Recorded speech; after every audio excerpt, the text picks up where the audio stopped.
Vamos seguir aqui com outras pautas tão importantes quanto. Durante essa semana, a gente vem acompanhando a Assembleia Geral da ONU. E lá, líderes mundiais se reuniram na cúpula climática da ONU. Durante os discursos, a gente ouviu promessas de metas e críticas à falta de ambição para adotar energias renováveis.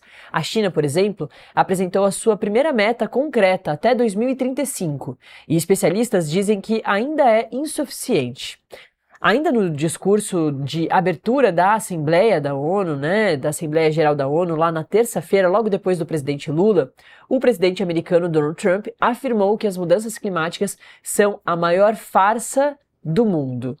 A gente vai falar agora com o Cláudio Ângelo, coordenador de política do Observatório do Clima, sobre essas pautas todas, inclusive ele estava por lá, e aí depois a gente fala sobre outras pautas tão importantes aqui para o Brasil, vai ter COP30 em novembro, enfim. Muito bom dia, Ângelo, muito obrigada pela presença aqui. É muito complexa a fala do presidente Donald Trump ali na abertura da Assembleia Geral da ONU. Eu, durante a semana, destrinchei o discurso do presidente Trump em diversos setores, mas a gente ainda não tinha falado do clima, e aí acho que, enfim, é a melhor oportunidade contigo. Cláudio, bom dia. Bom dia, Natália. Olha, não tem o que falar sobre o discurso do presidente Trump. É um sociopata que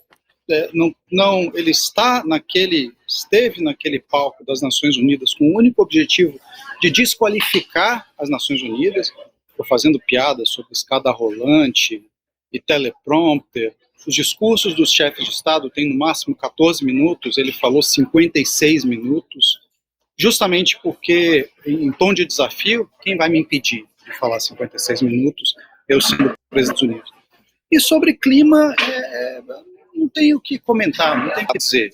Ele foi consistentemente negacionista, como ele sempre é.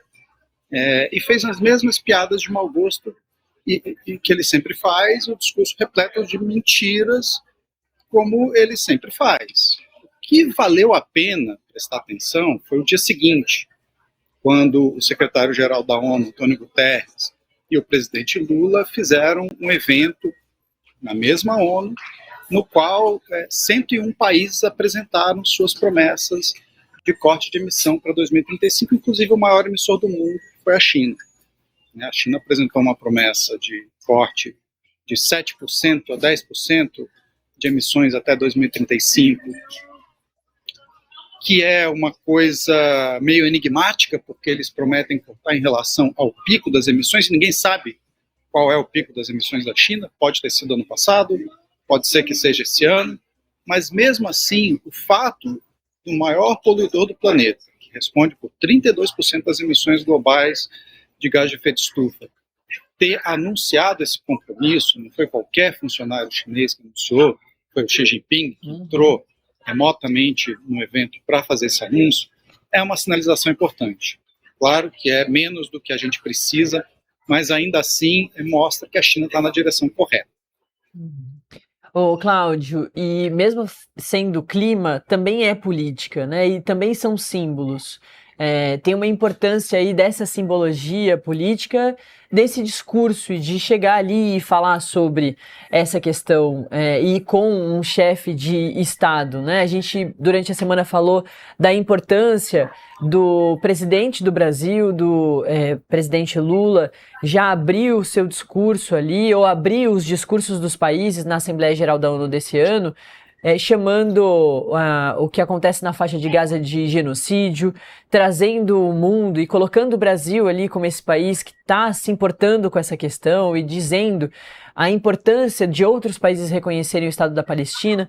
Então tem ali importâncias políticas também de posicionamento, né? E o que você traz agora sobre a China, falar sobre isso, né? E colocar uma meta é também importante. Agora, Cláudio, essas metas que foram faladas a partir da China, mas acho que é importante de você nos trazer detalhes sobre outras, são metas que você acredita que serão cumpridas? São metas possíveis de serem cumpridas? Ou, nesse primeiro momento, valeu um recado, valeu um esforço, mas não dá ainda para acreditar muito que esses países, inclusive o maior poluidor, vai conseguir cumprir essas metas. Olha, a China ela é famosa por prometer menos e entregar mais. Uhum. Então, quando um líder chinês promete alguma coisa, em geral, a situação dentro do país, a economia real chinesa, ela já está muito mais avançada do que a promessa desse líder. Eu imagino que o discurso do presidente Xi Jinping tenha ido nessa mesma linha, né, de prometer menos e entregar mais. Os chineses, por exemplo, prometeram instalar 3.600 gigawatts de energia solar fotovoltaica. Para você ter uma ideia do que isso significa, toda a matriz elétrica do Brasil, tudo que a gente tem para gerar eletricidade, hidrelétrica, usina eólica, usina solar, usina carvão, usina gás, tudo no Brasil tem 200 gigawatts. Então a China está prometendo instalar 12, 13 vezes mais do que o Brasil tem em toda a matriz. Os chineses já são os maiores consumidores e os maiores vendedores de tecnologia de energia limpa do planeta. Os carros elétricos chineses, a gente está vendo isso aqui no Brasil, eles são extremamente competitivos e estão dominando o mercado mundial. Então, o que está acontecendo na economia real é que mesmo que as metas chinesas sejam insuficientes, e são insuficientes, para trazer o mundo para onde a gente precisa, que é uma trajetória de 1,5 grau de aquecimento no máximo em relação à era pré-industrial, a mudança de curso, de rumo da economia energética no planeta que isso significa, ela não pode ser desprezada. Então, para o Acordo de Paris, é um movimento super importante, é uma sinalização positiva também para a COP, e eu espero que seja uma sinalização positiva também para outros países que não querem se mexer ainda, esperando um sinal da China, né? Porque a gente tinha um G2 no clima, eram os Estados Unidos e a China. Os Estados Unidos não apenas saíram do Acordo de Paris, como eles estão jogando contra todos os objetivos do Acordo de Paris agora. Então sobraram os chineses para liderar esse negócio e ganhar muito dinheiro, né? Os Estados Unidos abriram mão de dominar esse mercado de energia renovável no futuro, e quem vai fazer isso é a China, que já está fazendo.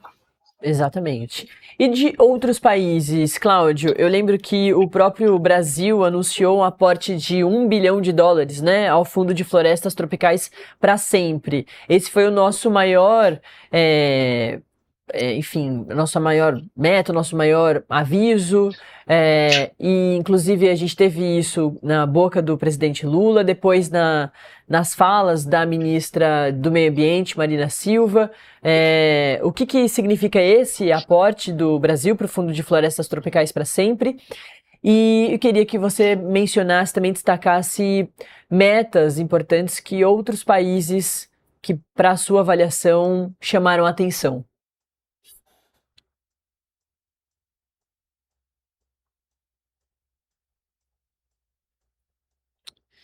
Daqui a pouquinho o Cláudio Ângelo volta, ele é coordenador de política do Observatório do Clima e passou aí esses primeiros dias de Assembleia Geral da ONU conversando, acompanhando as reuniões, inclusive essa reunião importante, né, que teve essa meta da China, que é o país mais poluente do mundo, dizendo que até 2035 deve diminuir aí em 7, 10% as suas emissões. O Cláudio estava falando da importância de gestos políticos do próprio Xi Jinping fazer essa apresentação ali na Assembleia Geral da ONU, nessas reuniões, do quanto é importante, portanto, os seus líderes, os líderes mundiais, fazerem esses registros, bem diferente do que a gente vê aqui na tarja, aqui embaixo, que o Trump falou no seu discurso aí para todo mundo mesmo, porque o Xi Jinping conversou ali com líderes dentro da cúpula climática da ONU, que ao mesmo tempo que acontecem os discursos, diversas reuniões e cúpulas acontecem ali nos bastidores, né? Não é naquele lugar onde todo mundo assiste. A gente, inclusive, consegue acompanhar algumas das cúpulas, mas não é o que massivamente o mundo todo acompanha. Mas, lá na Assembleia Geral da ONU, no discurso, né, naquele plenário, a gente acompanhou, a Acorda Metrópolis fez uma cobertura especial sobre isso. O Donald Trump chamou a mudança climática de fraude, né, de a maior farsa do mundo. Então, o Ângelo estava trazendo aí essas diferenciações. Cláudio Ângelo voltou aqui comigo, vamos continuar. Eu estava te perguntando justamente sobre a importância desse nosso anúncio e também algum país que tenha se destacado que você possa trazer para a gente o detalhe. Desculpa, Natália, eu estou aqui Imagina. no aeroporto, acabei de chegar de Nova York, estou com sua internet meio precária. Mas o Brasil já tinha feito a lição de casa, né? O Brasil foi o segundo país a entregar a sua meta para 2035, ainda no ano passado, porque, afinal de contas, nós somos os anfitriões da COP30, então a gente precisava dar esse exemplo para todo mundo. O Brasil também fez uma sinalização importante ao propor o Fundo Florestas Tropicais para Sempre e ao fazer o primeiro investimento nesse fundo. A gente espera que agora outros países sigam esse exemplo, porque quando o dono da ideia faz o primeiro aporte, significa que é seguro, que o Brasil está apostando que isso vai ser um caminho. Então, a gente espera que outros países também comecem a investir no fundo. A perspectiva do governo é lançá-lo já com algum bom dinheiro na COP de Belém. Outros países que fizeram promessas importantes, na verdade não tem muitos. A gente tem a promessa da União Europeia, que era uma grande dúvida.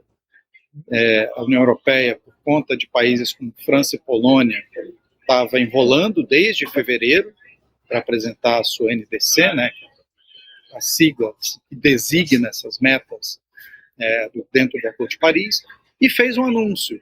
A Ursula von der Leyen esteve no evento também, do presidente Lula e do secretário Guterres, e anunciou que os europeus vão reduzir entre 66% e 72% suas emissões em 2035, em relação a 1990. Isso é um pedaço de uma meta mais ambiciosa que os europeus têm, de reduzir suas emissões em 90% até 2040. Isso é melhor do que nada, mas para um bloco desenvolvido ainda é altamente insuficiente em relação ao que eles precisariam fazer, dada a responsabilidade histórica que eles têm sobre o aquecimento da Terra e dada a capacidade que eles têm também de fazer cortes de emissões, porque eles são países extremamente desenvolvidos. Eles teriam que ter emissões negativas já em 2040. E não vão chegar lá, e nenhum país grande vai chegar lá também. Então, esse relatório que vai ser apresentado em outubro pela Convenção do Clima, com uma espécie de síntese de todas as metas dos países, deverá nos mostrar que a gente está fora da trajetória de estabilizar o aquecimento global em 1,5 graus, como preconiza o Acordo de Paris, e a COP de Belém vai ter que dar alguma resposta a essa insuficiência. Esse buraco na ambição coletiva da humanidade vai ter que ser respondido de alguma maneira pela comunidade internacional, e Belém vai ser o momento de fazer isso.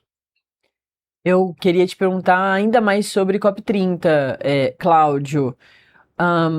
Isso foi falado ali, né, nos corredores, nas conversas por onde você participou. A COP30, claro, a conferência já tem um destaque todos os anos, é um evento muito importante. Mas sendo aqui no Brasil, numa região importante para o mundo todo, né, uma região que faz parte ali, ou que a floresta amazônica está em uma das partes, já que ela é gigantesca, as pessoas comentam, tão ansiosas, o que foi falado ali de COP30, para além do evento que a gente já sabe, do que você acompanhou ali de bastidor? Olha, vamos dizer primeiro que este é um ano muito ruim para salvar o planeta, né? O contexto geopolítico é o mais difícil que a gente já teve pelo menos desde a assinatura da Convenção do Clima em 92, no Rio de Janeiro. A gente tem livre comércio em frangalhos, os Estados Unidos atuando não só como um negacionista climático, mas como um bully, tentando empurrar energia suja para todo mundo, o que faz negócios com eles. Tentaram empurrar um acordo de 700 e tantos bilhões de dólares em gás natural e petróleo para a Europa. A Europa não vai morder essa isca, mas o Trump está tentando. Tentou fazer lobby os países africanos não aceitarem redução de emissões na navegação. Então, isso tudo é um cenário muito complicado. Existe um ânimo da comunidade internacional pelo fato da COP ser no Brasil. Porque o Brasil é um país que tem muitos amigos nesse processo, que é um tradicional construtor de pontes na diplomacia climática, sabe fazer muito bem esse jogo entre os países ricos e os países pobres, intermediar essas divisões muito grandes e basicamente insolúveis que existem entre ricos e pobres nesse processo. Então, ao mesmo tempo que existe uma empolgação pelo fato da COP ser no Brasil, o Brasil está à frente desse processo, e eu acho que neste momento tão ruim para o multilateralismo, dificilmente haveria um país melhor que o Brasil para conduzir isso. Que Belém provavelmente vai entregar menos do que deveria, não é por culpa do Brasil, é por culpa do mundo. Agora, tem uma aflição muito grande dos países, que a gente percebe nos corredores, com a questão da logística. Os preços de hospedagem em Belém são absolutamente surreais. É uma crise que não tem precedentes na história da Convenção do Clima, e isso, infelizmente, pode fazer com que delegações sejam reduzidas e até que alguns países não venham a Belém, que seria pior ainda, né, para tudo que essa COP precisa resolver e todas as crises de confiança entre os países que essa COP precisaria remendar. Perfeito. Como que o Observatório do Clima estará na COP30, Cláudio? Com força total. A gente vai com uma equipe grande, nós temos onde ficar, e vamos tentar, juntamente com a sociedade civil global, fazer o máximo de pressão possível para que Belém entregue um mandato forte para a eliminação dos combustíveis fósseis. Isso foi um compromisso que os países assinaram em Dubai em 2023, eles agora precisam implementar. E a gente também vai brigar por uma resposta política à insuficiência das NDCs. Né? Tem muitas outras coisas que Belém vai precisar entregar. Vai precisar entregar um pacote robusto de adaptação. Adaptação é um tema urgentíssimo. Nós não conseguimos cortar emissões no passado do jeito que a gente deveria. Então agora a gente precisa proteger pessoas, proteger vidas, proteger ecossistemas. Isso se faz com um pacote robusto de adaptação. Também a transição justa é um tema importante para as organizações, para as redes ambientalistas internacionais, a gente sair de Belém também com um mecanismo de transição justa para que nessa mudança de um mundo carbonizado para o mundo descarbonizado, a gente não deixe ninguém para trás. É preciso preservar empregos, é preciso qualificar pessoas, então isso tudo é super importante que aconteça em Belém. O pacote da conferência ele é muito grande, as necessidades são maiores ainda, a urgência nem se fala, então o que a gente tem que fazer é continuar brigando para que a gente saia da conferência com esses resultados e com esses acordos. Ô, Cláudio, deixa eu te perguntar mais duas coisinhas de outras áreas, enfim.